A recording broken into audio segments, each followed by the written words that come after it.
오늘도 영상과 함께 말씀에 참여하는 여러분에게 성령의 충만한 은혜가 넘치시기를 주의 이름으로 축복합니다. 오늘은 좀 쌀쌀한 날씨입니다만 우리 일동 동북교회에서 가장 단풍이 좋은 이곳에 나와서 말씀 함께 나누도록 하겠습니다. 여러분의 삶에 고운 단풍으로 물들이기를 바라고요. 내일 새벽에는 영하 7도까지 떨어진다고 하는데 여러분 늘 건강에 유의하시기 바라고 하루하루의 삶이 평강의 삶이 되기를 바랍니다. 오늘은 데살로니가전서 3장 1절에서 13절 말씀 먼저 읽고 말씀 나누도록 하겠습니다. 이러므로 우리가 참다 못하여 우리만 아덴에 머물기를 좋게 생각하고 우리 형제 곧 그리스도의 복음을 전하는 하나님의 일꾼인 디모데를 보내노니 이는 너희를 굳건하게 하고 너희 믿음에 대하여 위로하므로 아무도 이 여러 환난 중에 흔들리지 않게 하려 함이라. 우리가 이것을 위하여 세움받은 줄을 너희가 친히 알리라. 우리가 너희와 함께 있을 때 장차 받을 환난을 너희에게 미리 말하였는데 과연 그렇게 된 것을 너희가 아느니라. 이러므로 나도 참다 못하여 너희 믿음을 알기 위하여 그를 보내었노니 이는 혹 시험하는 자가 너희를 시험하여 우리 수고를 헛되게 할까 함이니 지금은 디모데가 너희에게로부터 와서 너희 믿음과 사랑의 기쁜 소식을 우리에게 전하고 또 너희가 항상 우리를 잘 생각하여 우리가 너희를 간절히 보고자 함과 같이 너희도 우리를 간절히 보고자 한다 하니 이러므로 형제들아 우리가 모든 궁핍과 환난 가운데서 너희 믿음으로 말미암아 너희에게 위로를 받았노라. 그러므로 너희가 주 안에 굳게 선즉 우리가 이제는 살리라. 우리가 우리 하나님 앞에서 너희로 말미암아 모든 기쁨으로 기뻐하니 너희를 위하여 능히 어떠한 감사로 하나님께 보답할까. 주야로 심히 간구함은 너희 얼굴을 보고 너희 믿음이 부족한 것을 보충하게 하려 함이라. 하나님 우리 아버지와 우리 주 예수는 우리 길을 너희에게로 갈 수 있게 하시오며 또 주께서 우리가 너희를 사랑함과 같이 너희도 피차간과 모든 사람에 대한 사랑이 더욱 많아 넘치게 하사 너희 마음을 굳건하게 하시고 우리 주 예수께서 그의 모든 성도와 함께 강림하실 때 하나님 우리 아버지 앞에서 거룩함에 흠이 없게 하시기를 원하노라. 사도 바울은 데살로니가 교회의 제자 디모데를 파송하게 됩니다. 자신이 세운 데살로니가 교회 성도들이 여러 가지로 환난과 핍박을 당하고 있다는 소문을 들으면서 믿을 만한 제자였던 디모데를 보내 그들을 위로하고 용기를 북돋아주기 위해서 디모데를 파송한 겁니다.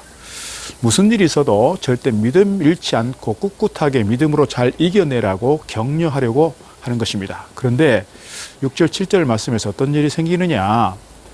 지금은 디모데가 너희에게로부터 와서 너희 믿음과 사랑의 기쁜 소식을 우리에게 전하고 또 너희가 항상 우리를 잘 생각하여 우리가 너희를 간절히 보고자 함과 같이 너희도 우리를 간절히 보고자 한다 하니 이러므로 형제들아 우리가 모든 궁핍과 환난 가운데서 너희 믿음으로 말미암아 너희에게 위로를 받았노라. 여러분 지금 무슨 일이 생긴 겁니까? 환난 당하는 데살로니가 교회 성도들을 위로하려고 이 위로 주특기인 이 제자 디모데를 보냈는데 도리어 누가 위로를 받은 겁니까? 디모데가 데살로니가에 갔다 오더니 소식을 전하는 겁니다. 바울 선생님 걱정 안 하셔도 되겠습니다. 데살로니가 교회 성도들을 보니까 믿음이 확실합니다. 사랑도 넘칩니다. 그리고 비록 환난과 핍박 많지만 꿋꿋하게 믿음을 잘 지키고 서로 아끼고 사랑하고 격려하면서 잘 지내고 있으니 조금 더 걱정하지 않아도 되겠습니다. 이런 말을 하고 있는 겁니다. 게다가 지금 바울 일행만 데살로니가 교회 성도들을 간절히 보고 싶어 하는 게 아니라 데살로니가 교회 성도들이 오히려 바울을 걱정하면서 간절히 지금 보고 싶어 한다는 겁니다. 지금 누구 걱정해 주고 있는 겁니까? 사도 바울이 데살로니가 교회들을 걱정하고 그렇게 염려하고 근심했는데 오히려 그들이 바울을 걱정하면서 믿음 중에 어떤 환난, 근심, 핍박, 궁핍 다 이겨내고서 잘 살고 있다고 하니 이 소식을 듣고서 오히려 사도 바울이 더 큰 위로를 받은 것입니다. 그래서 지금 바울이 너무 기쁘고 감사하다고 그 말씀을 오늘 본문을 통해서 하고 있는 겁니다. 저도 목회하면서 이런 일을 종종 봤습니다. 오늘도 한 권사님 신방하였는데요. 다리를 크게 수술을 하고 또 여러 가지로 몸이 불편하고 힘들어서 치료하는 그런 가운데 있지만 오히려 신방하면서 제가 뭔가 좀 위로가 되고 뭔가 힘이 되고자 갔지만 결국 신방하고 돌아오면서 사실은 제가 힘을 얻고 돌아오게 되더라는 겁니다. 어떤 성도가 지금 너무 힘든 일을 겪고 있다고, 너무 힘들고 어렵다고 해서 저는 그저 딴에 너무 걱정이 되면서 염려가 되는 겁니다. 이를 어쩌나, 저 집사님, 권사님 지금 너무 힘들 텐데 이것을 어떻게 이겨낼 수 있을까, 이러다가 믿음이 흔들려 버리는 건 아닌가, 이런저런 걱정하다가 위로해 준답시고 만나고 신방하지만 놀랍게도 그분의 그 믿음 흔들리기는커녕 너무 꿋꿋한 그 모습 보면서 오히려 저에게 위로가 되고 저에게 소망이 되고 저에게 힘이 되는 경우들을 종종 만나게 된다는 겁니다. 이것이 어떻게 보면 우리 교회 공동체 안에서 목회자와 교인들 간의 문제가 아니라 우리가 서로가 서로를 이렇게 위로하고 격려하고 축복하는 공동체가 되어야 우리 건강한 공동체가 아닌가, 그런 생각을 하게 됩니다. 사랑하는 성도 여러분, 내가 힘들 때, 내가 어려울 때 하나님을 통해서 위로를 받으신 경험이 있으십니까? 내가 너무 괴롭고 지칠 때, 낙심될 때 다른 사람을 통해서 위로받은 경험이 있으십니까? 이렇게 남에게 위로를 받았으면 이제는 내가 위로하는 자가 되어야 할 것입니다. 오히려 내가 그런 경험이 있기 때문에, 그런 상처와 아픔을 경험해 보았기 때문에 다른 이들에게 더 좋은 위로자가 될 수 있고, 비록 지금도 나의 문제가, 나의 아픔이 다 해결된 것이 아닐지라도 여전히 내가 힘들지만 그래도 나의 이 상처가, 나의 이 어려운 경험이 남을 더 깊이 이해할 수 있고 위로할 수 있는 그런 통로가 되고 그런 경험이 될 수 있다는 점에서 오늘 우리의 아픔과 상처의 경험이 그것으로 끝나는 것이 아니라 다른 사람들에게 위로가 되고 소망이 되고 힘이 될 수 있으면 좋겠다 하는 겁니다. 오늘 우리 교회 공동체가 더욱 그런 위로의 공동체이기를 소망합니다.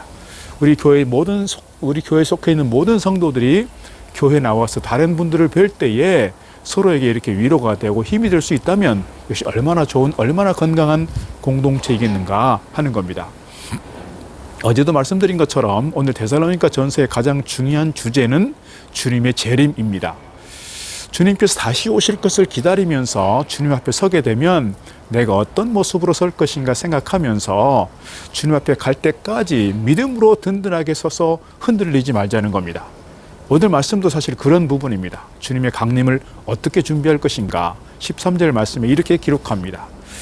우리 주 예수께서 그의 모든 성도와 함께 강림하실 때에 하나님 우리 아버지 앞에서 거룩함에 흠이 없게 하시기를 원하노라. 거룩함에 흠이 없게 하라.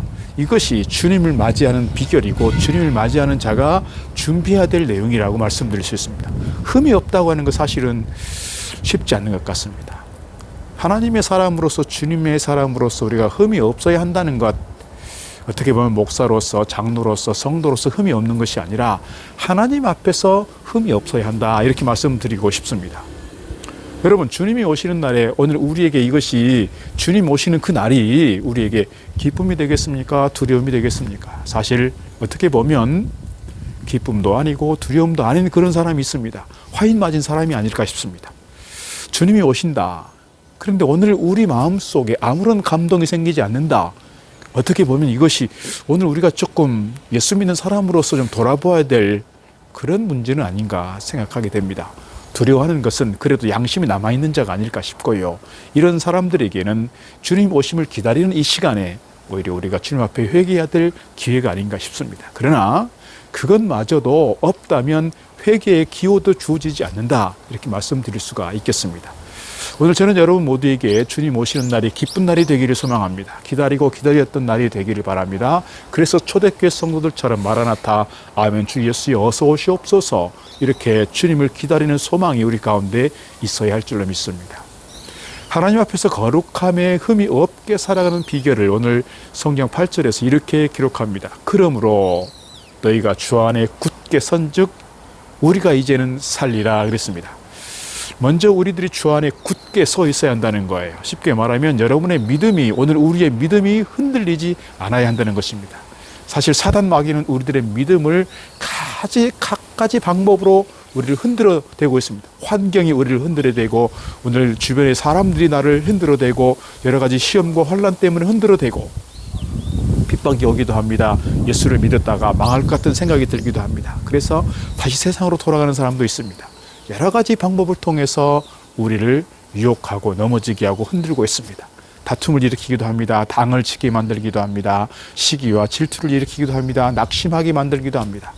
그러므로 오늘 우리가 어떤 상황 속에서도 어떤 일을 만날지라도 굳건히 서서 흔들리지 말자, 그리스도에게서 떠나가지 말자 이거예요.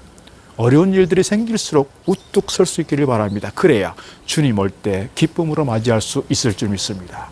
오늘 12절 말씀에서는 한 가지 비교를 다시 말씀합니다. 또 주께서 우리가 너희를 사랑함과 같이 너희도 피차간의 모든 사람에 대한 사랑이 더욱 많아 넘치게 하사. 바울은 이 사랑이 넘치게 하사 이렇게 기도하고 있습니다. 하나님 앞에 나아가는 것은 사실은 믿음을 통해서입니다. 믿음 없이는 그 누구도 하나님 앞에 나아갈 수가 없습니다. 그러나 하나님과 하나 되는 비결은 뭐냐? 사랑이라고 할 수 있습니다. 아버지가 내 안에, 내가 아버지 안에, 내가 너희 안에, 너희가 내 안에, 주님은 이렇게 말씀하셨어요.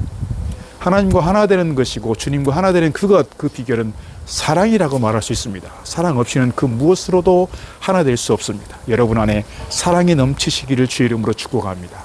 이 사랑이 있을 때 사실은 앞서 말씀드린 것처럼 우리 공동체가 서로를 위로할 수 있고 서로에게 힘이 될 수 있고 서로를 격려할 수 있습니다.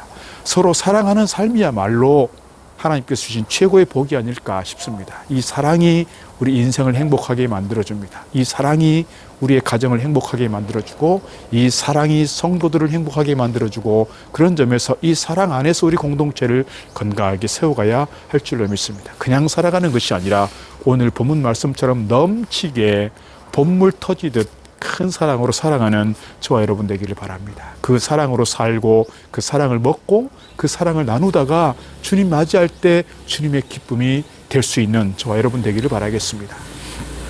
사랑하는 성도 여러분, 주님을 나의 구주로 고백한 우리는 영원한 그리스도인들입니다. 믿음에 굳게 설 수 있기를 바랍니다. 사랑으로 더욱 차고 넘치시기를 바랍니다. 그리고 주님 앞에 설 때까지 우리 믿음의 공동체에 속한 모든 성도들 힘들고 어려운 시대를 살아가면서도 그럼에도 서로가 서로에게 위로가 되고 소망이 되고 희망이 되는 힘이 되는 그런 공동체 될 수 있기를 바랍니다. 특별히 어려움과 환난과 시련 중에 있을 때 더욱더 사랑 안에서 우리가 서로를 위로할 수 있으면 좋겠습니다. 오늘 하루의 삶도 주 안에서 평안하시고 강건하시기를 주의 이름으로 축복합니다.